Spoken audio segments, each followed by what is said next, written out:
Bismillahirrahmanirrahim. Assalamualaikum warahmatullahi wabarakatuh. Innal hamdalillah nahmaduhu wa nasta'inuhu wa nastaghfiruh wa na'udzu billahi min shururi anfusina wa min sayyiati a'malina may yahdihillahu fala mudilla lahu wa may yudlil fala hadiya lahu. Asyhadu an la ilaha illallah wahdahu la syarika lahu wa asyhadu anna Muhammadan abduhu wa rasuluh wa arsala rasulahu bil huda wa dinil haq liyudhhira 'ala dini kullihi walau karihal musyrikun. Wassalatu wassalamu ala man la nabiyya ba'dah wa ala alihi wa sahbihi wa mawalah ma ba'd. Qala Allah ta'ala fil Qur'anil Karim, a'udzu billahi minasyaitonir rajim. Bismillahirrahmanirrahim. Ya ayyuhalladzina amanu ittaqullaha haqqa tuqatih wa la tamutunna illa wa antum muslimun. Wa qala ya ayyuhan nas ittaqu rabbakumul ladzi khalaqakum min nafsin wahidah wa khalaqa minha zawjaha wa basa minhuma rijalan katsiran nisaa wa taqullaha alladzi tasaaluna bihi wa arhaminallaha kana 'alaikum raqiba. Wa qala ya ayyuhalladzina amanu ittaqullaha wa qulu qawlan sadida yuslih lakum a'malakum wa yaghfir lakum dzunubakum wa may yuti'illah wa rasulahu faqad faza fawzan 'azima. Wa qala Rasulullah sallallahu alaihi wasallam fa inna asdaqal hadits kitabullah wa khairul huda huda Muhammad sallallahu alaihi wasallam wa syarrul umuri muhdatsatuha wa kullu muhdatsatin bid'ah wa kullu bid'atin dhalalah wa kullu dhalalatin finnar. Rabbi shrah li sadri wa yassir li amri wa hlul 'uqdatam min lisani yafqahu qawli. Amma ba'd. Jemaah yang dirahmati Allah, pertama-tama marilah kita selalu panjatkan puja dan syukur kehadirat Allah Subhanahu wa taala yang telah melimpahkan rahmat dan hidayahnya kepada kita semua sehingga kembali kita dipertemukan oleh Allah dalam rangka melaksanakan ketaatan kita kepada Allah Subhanahu wa taala, yaitu melazimi dari apa yang telah kita sepakati, yaitu thalabul ilmu, ya, majelis ilmu berkenaan dengan ilmu tauhid, ya, yang mana Allah masih memudahkan langkah kita untuk menuju majelis ilmu, dan ini termasuk patut disyukuri, ya. Salah satu hal yang harus kita syukuri karena banyak di antara saudara-saudara kita yang lebih suka, ya, untuk berdiam diri di rumah, bercengkerama, sehingga untuk keluar menuntut ilmu, bermajelis ilmu merupakan sesuatu yang sangat berat, ya. Padahal faedah majelis ilmu, manfaat majelis ilmu dan pahala majelis ilmu itu sangat besar. Pernah kita bahas ini, ya, berkenaan dengan al ilmu ini, bermajelis ilmu, ya. Maka alhamdulillah Allah masih memudahkan langkah kita, dan kita selalu bersyukur kepada Allah. Mudah-mudahan Allah memberikan kepada kita keistiqomahan, ya, di dalam setiap apa yang kita amalkan, ya. Setiap yang apa yang kita amalkan yang itu merupakan perintah Allah kita lakukan, larangan Allah kita tinggalkan, maka itu adalah yang namanya al-ibadah, ya. Maka jemaah yang dirahmati Allah, ibadah ini merupakan tujuan hidup kita, ya. Ketika kita sudah seperti itu, ya, sudah bisa seperti itu melazimi dari apa yang Allah perintahkan berupa ibadah itu, ya, maka marilah untuk selalu kita pertahankan, ya. Cara mempertahankan itu adalah dengan mendatangi majelis ilmu, tidak lain dan tidak bukan.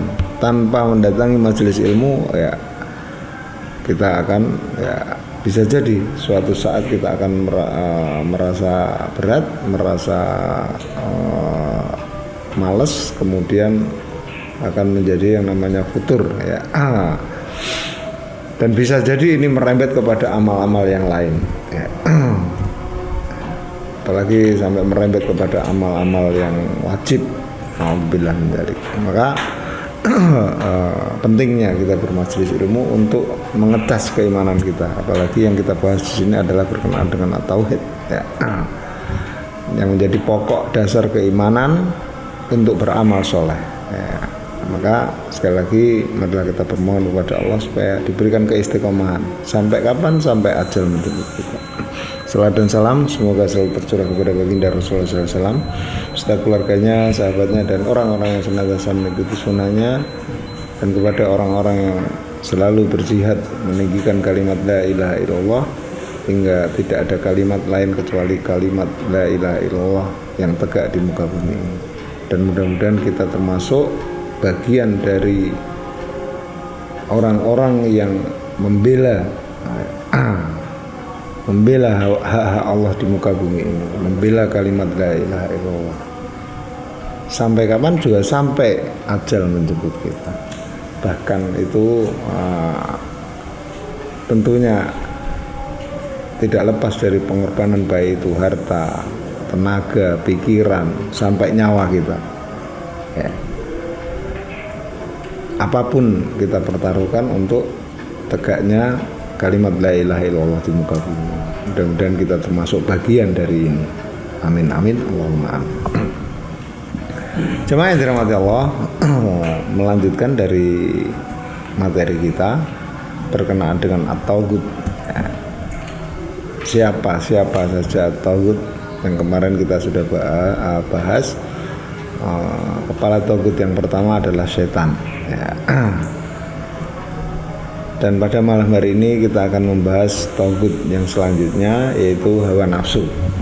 Coba dibuka dulu di dalam surat Al-Furqan ayat 43, surat 25 ayat 43. Sudahkah engkau wahai Muhammad melihat orang yang menjadikan hawa nafsunya, menjadikan keinginannya sebagai Tuhan selain Allah?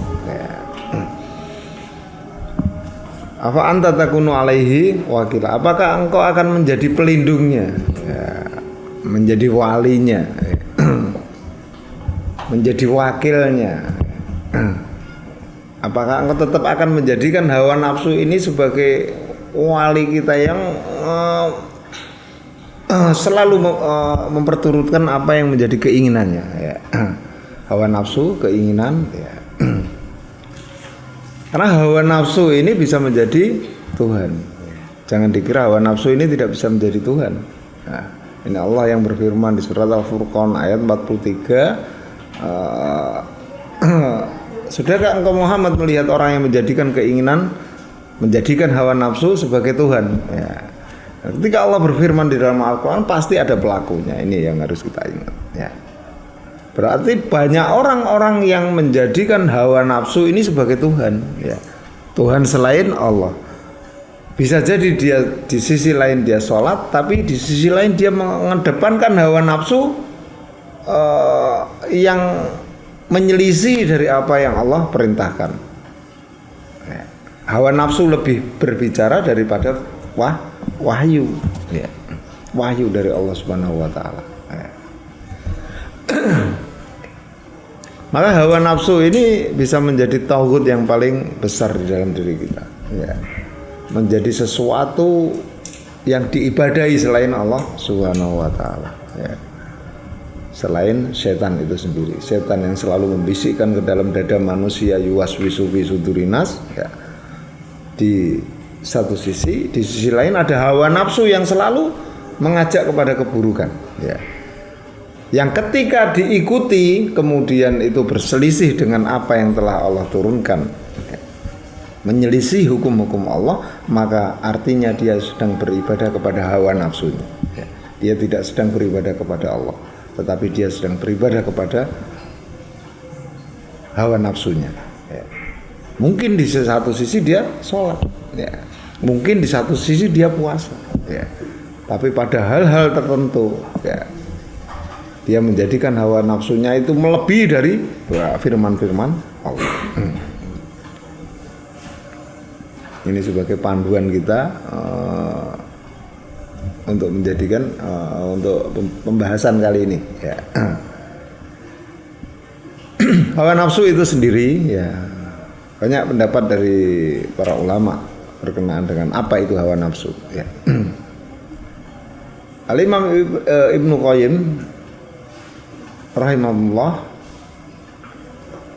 mengatakan berkenaan hawa nafsu ini, bahwa hawa nafsu adalah kecondongan jiwa ya, kecondongan jiwa kepada sesuatu yang selaras dengan keinginannya. Ya. Jadi hawa nafsu ini adalah keinginan. Ya.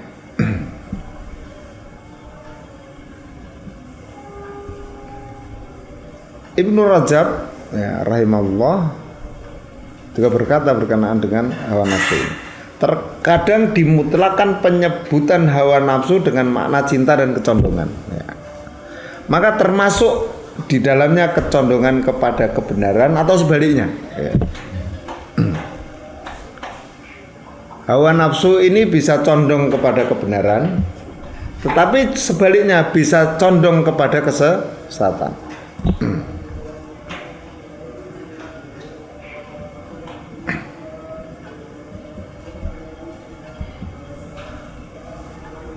Jamaah yang dirahmati Allah, banyak berkenaan dengan hawa nafsu, kriteria hawa nafsu ini selalu menuju kepada sesuatu yang buruk. Ya. Nuruti nafsu mutok, sesuatu yang buruk. Klaim hawa nafsu yang kita pahami, yang banyak beredar di kalangan ya, yang sering kita dengar. Jadi hawa nafsu itu selalu cenderung kepada keburukan karena memang seperti itu. Hawa nafsu itu akan selalu cenderung kepada keburukan. Coba dibuka di surat Yusuf. Tidak salah ya, orang-orang menganggap bahwa hawa nafsu itu adalah sesuatu yang buruk. Karena Allah juga memfirmankan seperti itu. Di dalam surat Yusuf ayat 53, coba Arik dibaca. Surat 12 ayat 53, dan aku siapa di sini? Ada Rasulullah. Aku tidak membebaskan diriku dari kesalahan. Artinya Rasulullah sendiri pernah melakukan kesalahan. Ya.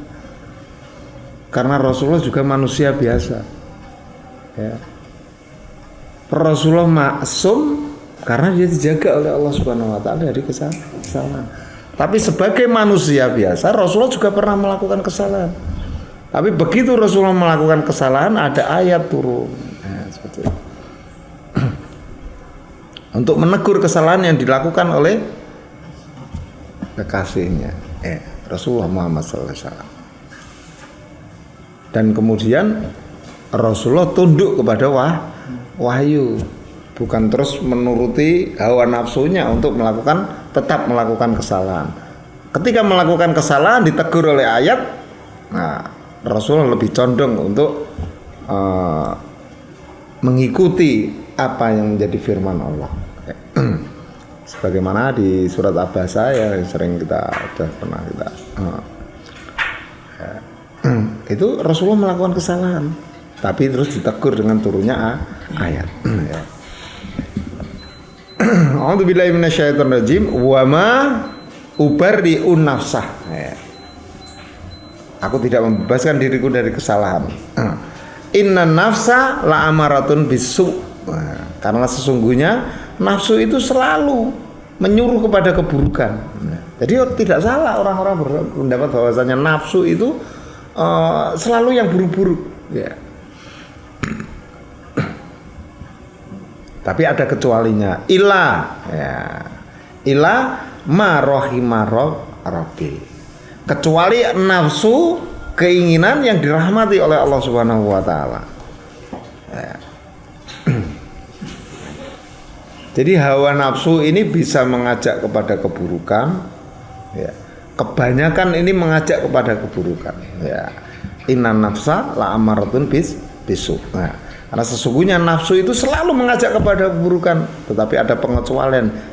Ila marhamar rabbi, kecuali nafsu yang dirahmati oleh Allah. Kita semua punya nafsu, ya. Baik itu nafsu seksual, nafsu ingin dipuji, nafsu ingin meraih kedudukan dan sebagainya. Ini semua hawa nafsu. Ya. Secara fitrah manusia diberi nafsu. Ya. Lalu ketika nafsu ini selalu mengajak kepada keburukan, apakah terus nafsu ini dilampui selaku rak di nafsu rak apa tidak seperti itu? Karena fitrah manusia diberi nafsu. Tetapi bagaimana mendudukkan hawa nafsu kita ini untuk tetap dalam rahmat Allah. Tidak terus menjadikan hawa nafsu ini sakarpe dhewe liar di dalam diri kita, liar hawa nafsu sakarpe lah. Aku pengen ngene yo ngene. Aku pengen minum khamr ya aku minum khamr. Aku pengen berbuat syirik ya urusanku. Aku pengen judi itu terserah aku. Ini nafsu, hawa nafsu yang liar. Hawa nafsu yang tidak manusia, orang itu tidak bisa mengontrol hawa nafsunya, sehingga membiarkan hawa nafsunya liar, padahal hawa nafsu ini selalu mengajak kepada keburukan. Ya jalan satu-satunya adalah bagaimana menundukkan hawa nafsu ini tunduk kepada perintah-perintah Allah, menjadikan hawa nafsu ini taat kepada perintah dan larangan Allah. Sebagaimana Rasulullah pun ya. Wa ma yantiqu 'anil hawa in huwa illa wahyu yuha. Ya, kan ini sudah sering ya ayat ini ya kita baca ya. Di surat An-Najm kalau nggak salah ya. Ya An-Najm. Wa ma yantiqu 'anil hawa in huwa wahyu yuha. Dan tidaklah apa yang diucapkan oleh Rasulullah itu menurut hawa nafsunya.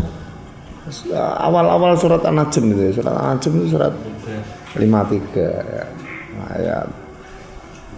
Ayat 2, 3, 4. Wa ma yantiqu 'anil hawa, dan tidaklah apa yang diucapkan oleh Rasulullah menurut hawa nafsunya. Yantiqu 'anil hawa, hawa nafsunya, hawa nafsu Rasulullah bukan.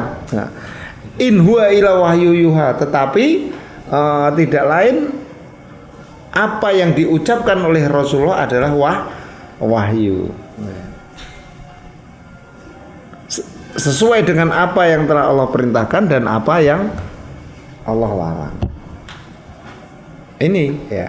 Dan tentunya tidak bisa tidak ketika kita ingin menjadikan hawa nafsu ini hawa nafsu yang dirahmati Allah ya, bukan hawa nafsu yang liar sesuai dengan keinginan yang selalu mengajak kepada keburukan, maka jalan satu-satunya adalah bagaimana kita tetap berada di jalan Allah dengan mempelajari Al-Quran. Tidak ada jalan lain ya.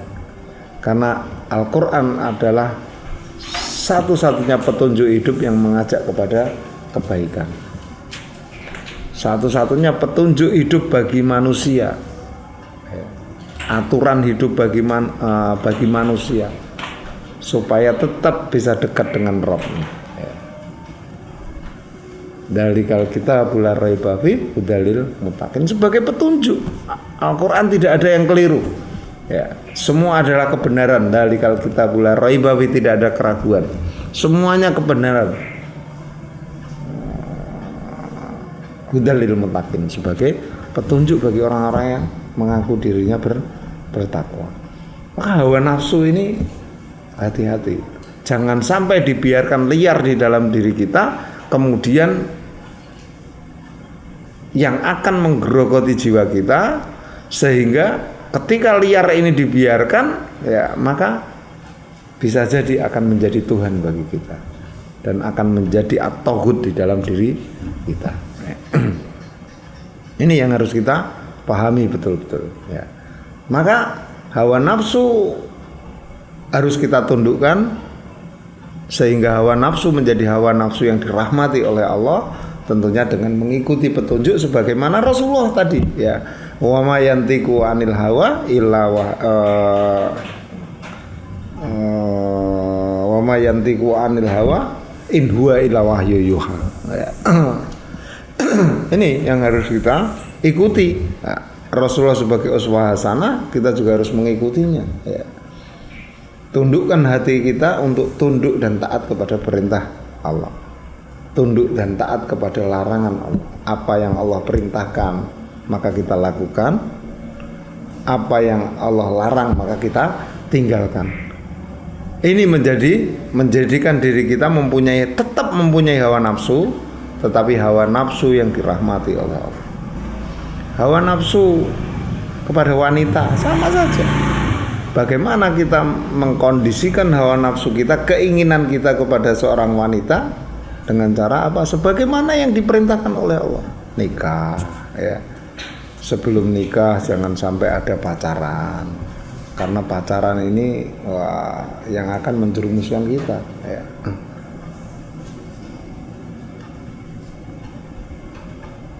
Kalau hawa nafsu kita berlebihan, ya bisa nikah dua, ya guyu jar, ya. Boleh selama kita bersikap bisa boleh 2, 3 atau 4, ya. Tapi nek kira adil cukup 1 saja, ya kan seperti itu. Ya, hawa nafsu pada wanita, kepada tahta, kan ada harta, tahta, wanita ini yang selalu menggerogoti hawa nafsu kita, ya. Tahta itu kedudukan, ya. Orang yang selalu ingin meraih kedudukan yang tinggi, kemudian dia berani melakukan apa saja, yang penting kedudukan ini bisa saya capai. Sama saja harta, ya. Tidak peduli ini halal apa haram, ya. Yang penting saya bisa mendapatkan harta, ya, untuk kehidupan saya sehari-hari, ya. Tidak peduli harta ini saya dapat dari halal ataupun haram, ya. Wes sono haram ya disikat. Nah ini hawa nafsu yang tidak bisa. Padahal perintah Allah untuk mencari harta, mencari rezeki dari yang halal, ya. Ini sudah perintah, ya.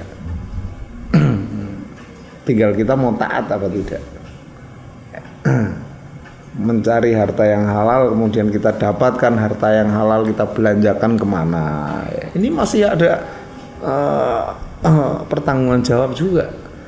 Kita berikan kemana harta yang telah kita dapat dengan cara yang halal tadi, ya.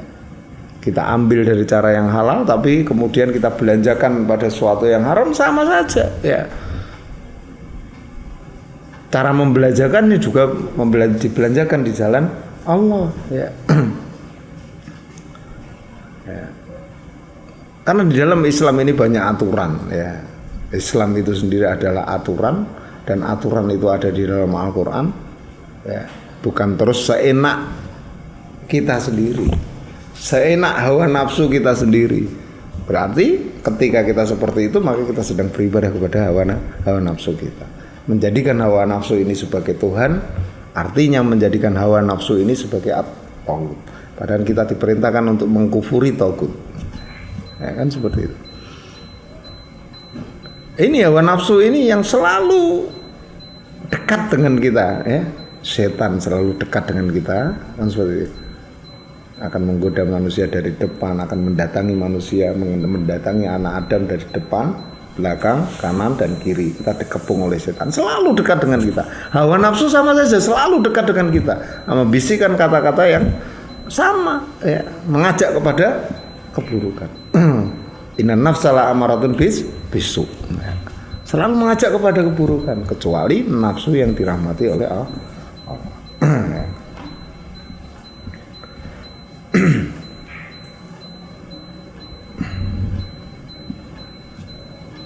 Maka jemaah yang dirahmati Allah,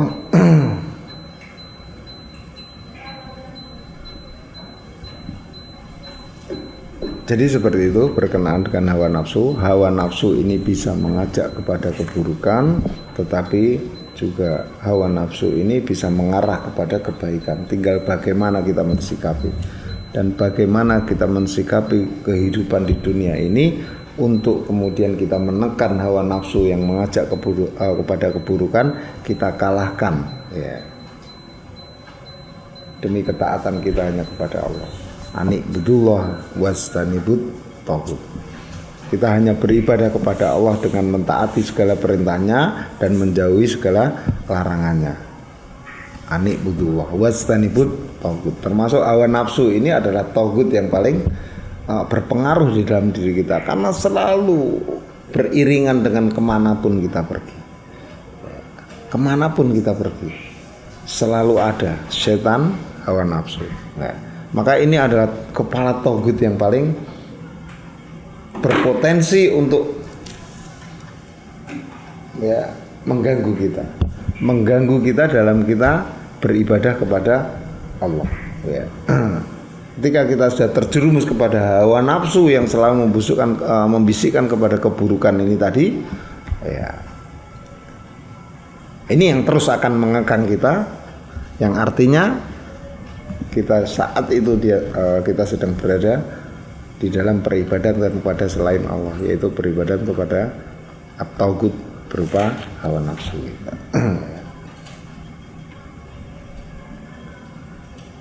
Maka apakah hawa nafsu ini perlu dijadikan lawan, ya, atau dijadikan kawan? Ini tergantung kita sendiri, ya. Bisa jadi dijadikan lawan, tetapi juga bisa jadi dijadikan kawan. Dijadikan kawan ketika hawa nafsu ini tunduk kepada syariat Allah. Selalu tunduk kepada syariat Allah. Dijadikan lawan, bisa jadi. Harus kita lawan ketika hawa nafsu yang selalu mengajak kepada keburukan ini harus kita lawan, ya. Untuk kemudian dijadikan hawa nafsu kita ini tunduk kepada perintah-perintah Allah Subhanahu wa ta'ala.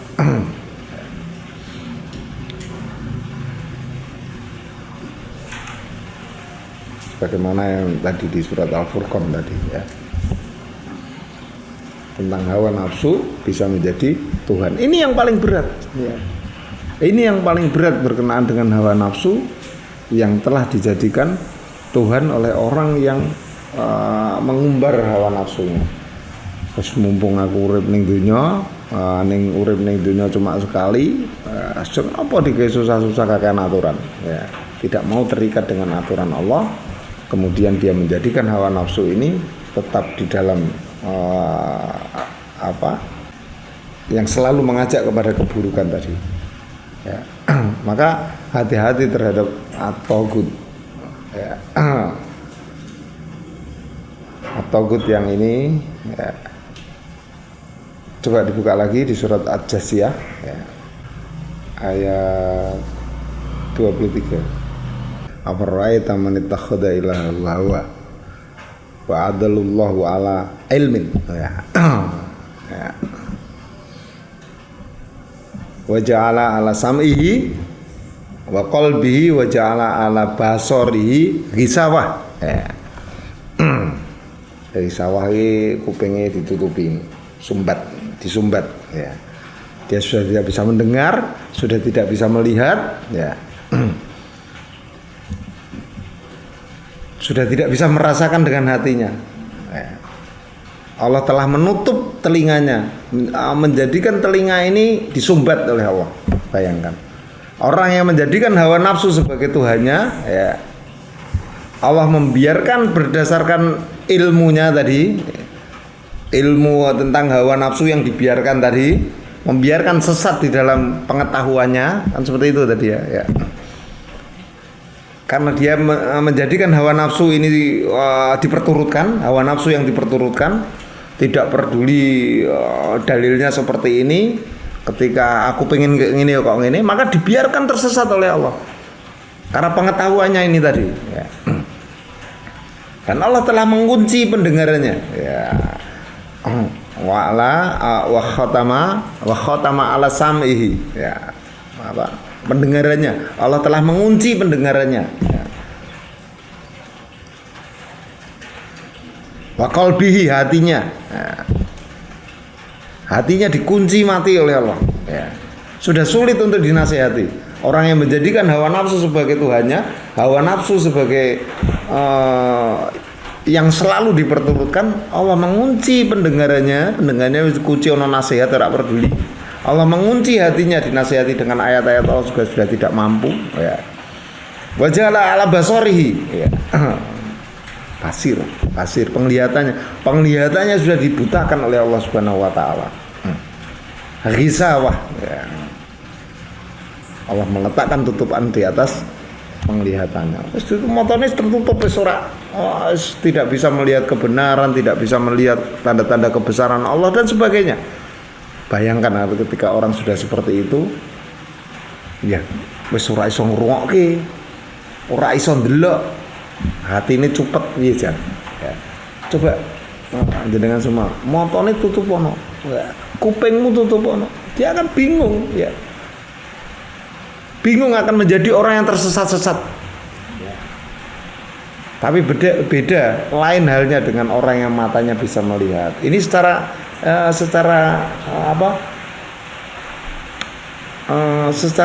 bukan secara agama ya, secara biasa saja. Perbedaan antara orang yang bisa melihat dengan orang yang buta.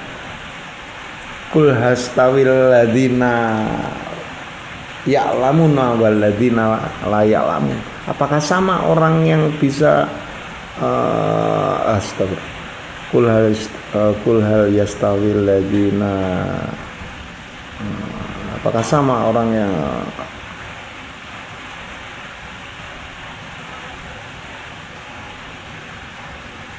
saya lupa ya. Artinya apa? Ketika kita coba berpikir saja, saya gampang-gampang lah. Berpikir ketika seseorang yang dia bisa melihat, dia bisa mendengar, tentu dia akan bisa menyaksikan apa yang di depannya, mendengar apa yang dia dengar. Tapi bedakan dengan orang yang bisa melihat dan mendengar tadi dengan orang yang tidak bisa mendengar dan tidak bisa melihat, matanya tertutup, telinganya tidak bisa mendengar. Bayangkan orang seperti ini, orang yang matanya ditutup, nah, telinganya disumbat, apakah sama dengan orang-orang yang bisa melihat dan telinganya terbuka? Tentu tidak sama. Orang yang matanya buta, telinganya tidak bisa mendengar, hatinya tertutup, ini orang yang akan tersesat-sesat. Untuk mencari jalan saja susah. Ya. Allah membuat perumpamaan seperti itu. Bayangkan. Ya. Maka siapakah yang akan memberi petunjuk sudah Allah membiarkannya sesat? Allah masih memberi petunjuk. Ya. Maka hidayah dari Allah ini penting untuk selalu kita doa, ya. Mohon petunjuk. Di samping kita memohon berkenaan dengan rezeki, kesehatan, mohon kepada hidayah kepada Allah, ini menjadi sesuatu yang seharusnya kita utamakan di atas segalanya. Ya. Ketika Allah ingin memberikannya kesesatan, siapa lagi yang akan bisa memberi petunjuk kepada kita? Tidak akan ada yang pernah bisa memberi petunjuk kecuali Allah. Tidak ada yang bisa memberikan hidayah kecuali Allah. Bahkan Rasulullah SAW tidak bisa memberikan petunjuk tidak bisa memberikan hidayah kepada seseorang. Hidayah itu hanya milik Allah, diberikan kepada orang-orang yang diridhoinya. Maka doa kita selalu untuk memohon petunjuk ini harus menjadi prioritas yang utama setiap setelah sholat kita. Di samping kita meminta rezeki, meminta kesehatan, meminta keselamatan, ya.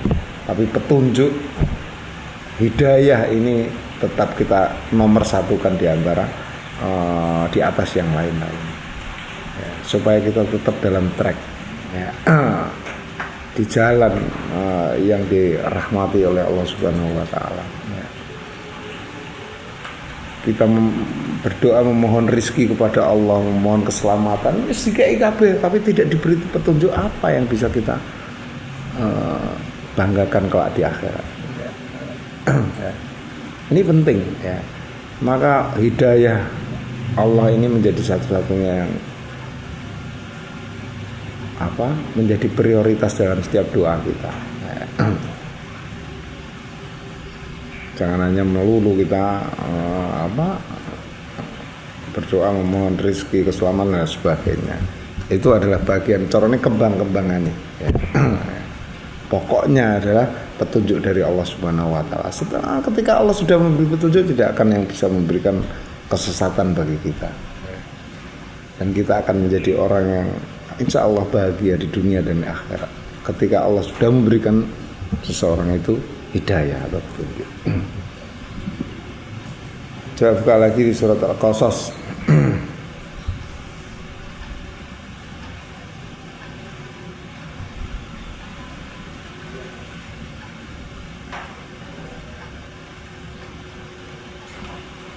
Ayat 50.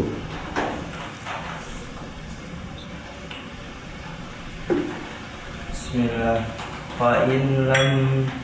Fa'illam yastajibu lakafa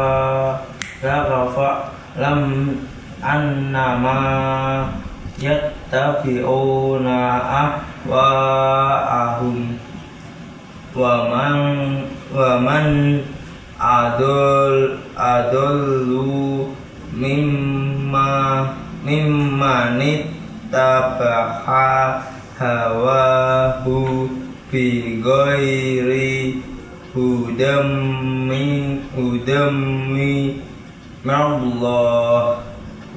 minallah innallaha la yahdil qaumat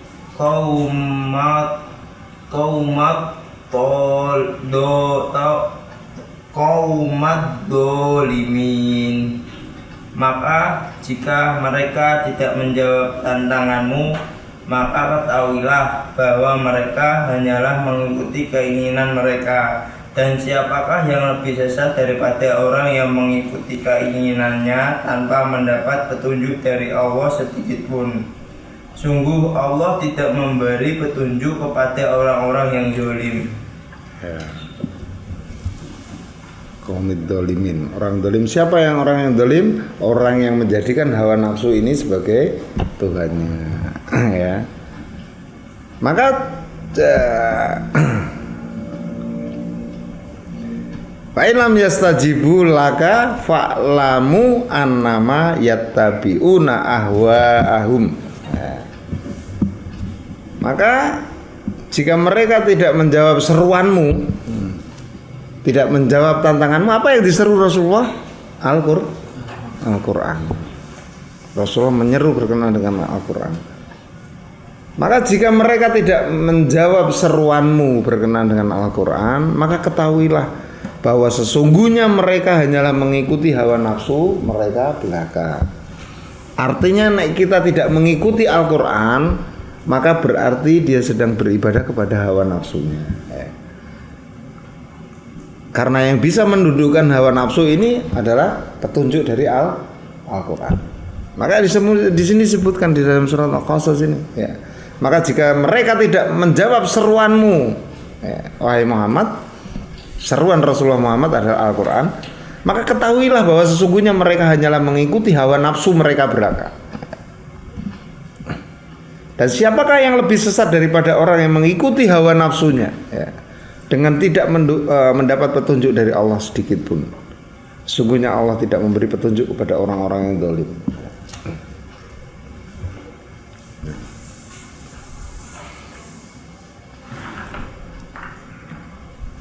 Dari ayat ini sudah begitu gamblang ya, jelaskan dari apa yang saya paparkan tadi dari awal tadi. Ya. Orang yang menjadikan hawa nafsu ini sebagai yang diikuti, ya. Bukan Allah yang diikuti, bukan Rasulullah yang diikuti, tapi hawa nafsu yang diikuti. Nah, ya. Innama yattabi'una ahwa'ahum, mengikuti hawa nafsunya, ya. Bukan mengikuti firman-firman Allah, tapi mengikuti hawa nafsunya yang selalu mengajak kepada keburukan tadi, ya.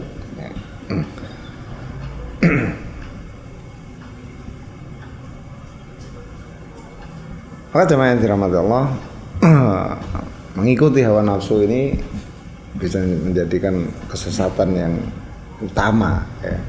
Kepala togut yang utama yang harus kita singkirkan dalam benak-benak kita, sehingga kita tetap di dalam track, di dalam jalan yang lurus, di dalam beribadah kepada Allah.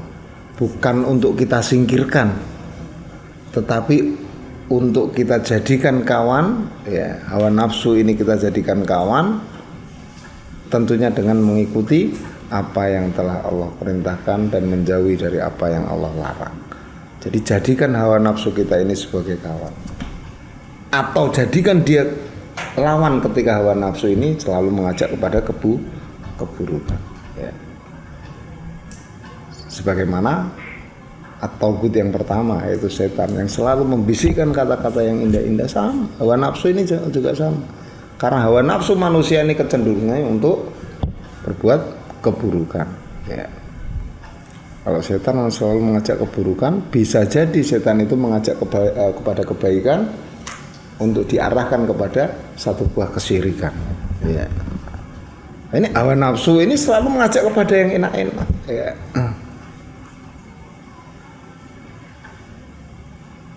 Hawa nafsu ini bisa jadikan Tuhan, ya. Termasuk di dalamnya adalah di dalam peribadatan, ya. Ini yang paling, ya, yang paling berat, ya, berkenaan dengan mengikuti hawa nafsu di dalam agama. Ini yang paling berat, ya.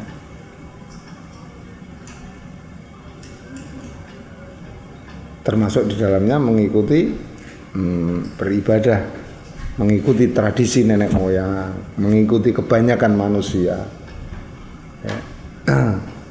Tradisi nenek moyang yang yang menyelisih tentunya, tapi yang tidak menyelisih ya monggo silakan, ya. Seperti bersalam-salaman di hari raya itu bukan sebuah syariat, ya, tapi itu tradisi nih wong Jawa. Di Arab ndak ada apa ki ujung-ujung, ndak ada ujung-ujung salaman, ndak ada di hari raya, ya. Itu tradisi, bukan tradisi yang menyesatkan, ndak apa-apa, itu bagus kita terapkan di setiap tahun, ndak masalah di setiap hari raya, ya. Karena tradisi ini bukan tradisi yang menyesatkan, bahkan menjalin ukhuwah sesama kaum muslimin, ya. Tapi tradisi-tradisi yang menyesatkan, ya tradisi sebagaimana mungkin tradisi larung sesaji setiap bulan Suro dan sebagainya, itu tradisi-tradisi dari nenek moyang yang menyesatkan. Yang seperti itu harus kita hilangkan. Ya wis piye, wong kuwi memang tradisine nenek moyang, wong mbah-mbahe wis ngono. Lah hawa nafsu ini, hawa nafsu yang selalu diperturutkan dalam hal agama ini lebih parah lagi, ya. Mungkin hawa nafsu berkenaan dengan mengajak kepada kemaksiatan. Nah, ini karena kemaksiatan di sini enak toh. Nah, minum khamr ini enak wis bagi orang yang suka khamr, teler.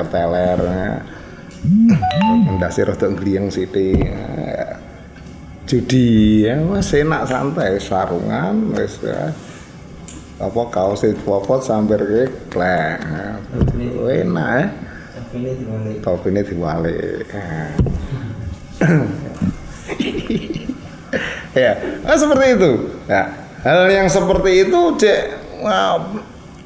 masih lebih ringan dibandingkan dengan memperturutkan hawa nafsu di dalam agama.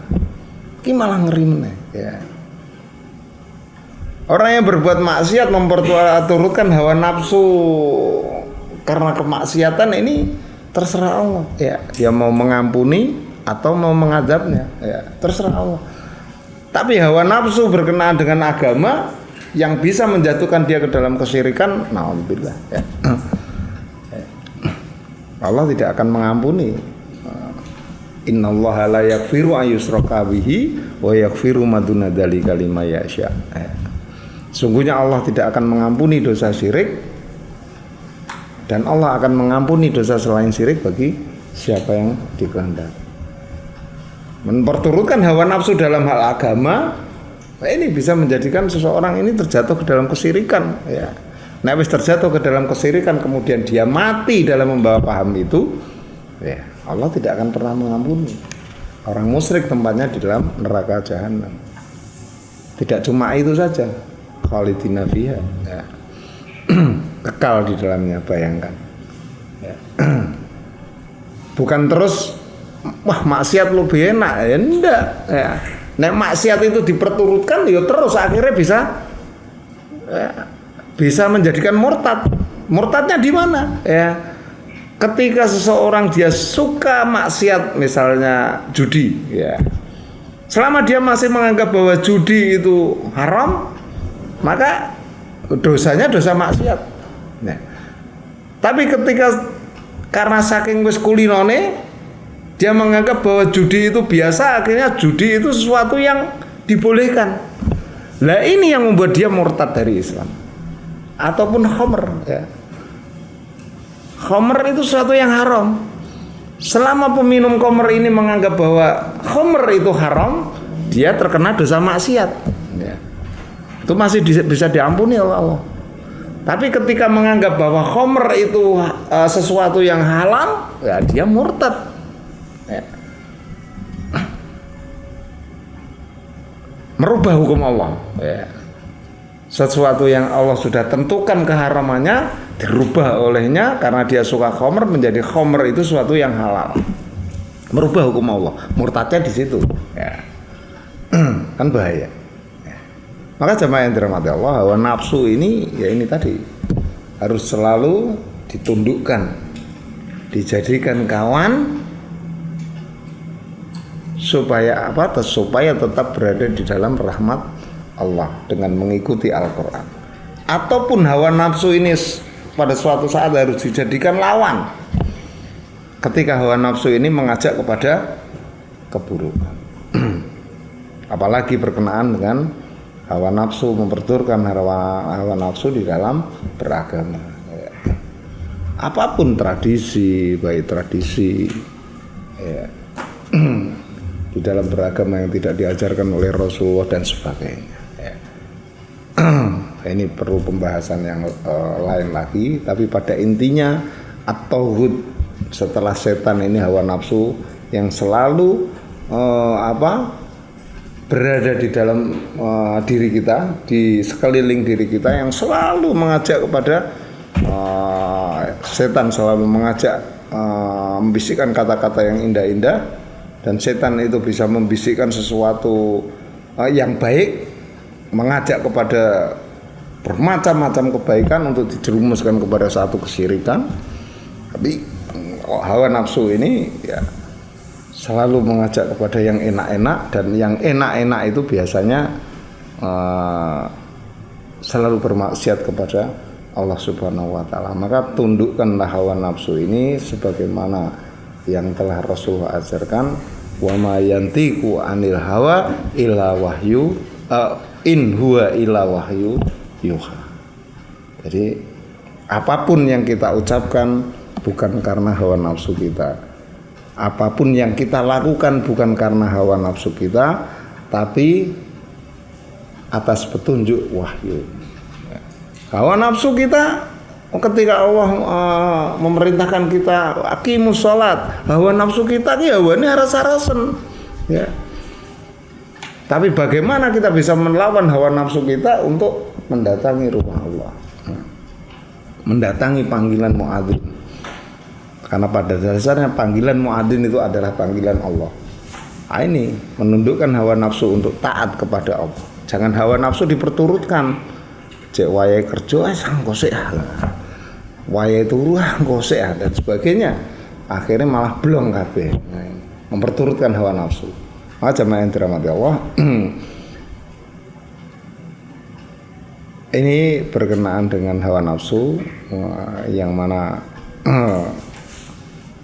sedikit ini bisa memberi gambaran bagi kita bahwa at-tauhid,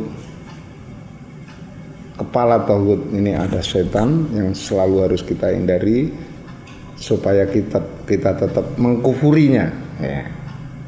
Mengkufuri setan. Kemudian hawa nafsu yang baru kita bahas ini juga harus kita kufuri ya.